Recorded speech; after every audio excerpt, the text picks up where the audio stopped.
1 महीना तकरीबन हो गया इस ऑर्डिनेंस को आए हुए, और इस ऑर्डिनेंस के तहत इन्होंने जायज़ नजायज़ सारे काम किए हैं और माल बनाया है। पंजाब पुलिस ने माल बनाया है, क्योंकि मैं खुद एविडेंस हूँ इसका, ऐनी शाहिद। और मैं हुकूमत पंजाब से ये गुजारिश करूँगा कि आपका ये ऑर्डिनेंस हमें कबूल है, ये बिल्कुल ठीक है, लेकिन जो काली भेड़ें इस ऑर्डिनेंस के नाम पर लोगों को लूट गईं, लोगों के साथ जुल्म कर गईं, उनका कड़ा एहतसाब होना चाहिए। उन अफसरान को फौरी तौर पे मुअत्तल करें, सीटों से हटाएं और उनकी इंक्वायरी करें कि भाई आपने इस दौरान कितने जुल्म किए, कितना माल बनाया, कितने लोगों के साथ जुल्म करके उनसे उनकी ज़मीनें छीनी और उन लोगों को दिलवाई जिनका राइट नहीं था।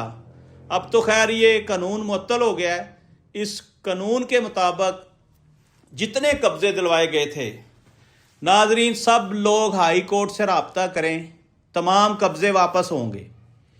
एक दफ़ा तमाम कब्जे वापस होंगे, उसके बाद जितनी कमियां कुताइयां इस ऑर्डिनेंस में हैं उनको दूर किया जाए और ऐसे सिस्टम के इसको लाया जाए कि अगर किसी के साथ नजायज़ कोई कर रहा है, ऑर्डिनेंस का बताकर उसको लूट रहा है, एप्लीकेशन ही कोई नहीं है, वो वहां जाकर एप्लीकेशन दे कि जी इन लोगों ने मेरे साथ ये किया, और फिर इनकी नौकरियां जाएं, डिसमिस फ्रॉम सर्विस करें इनको।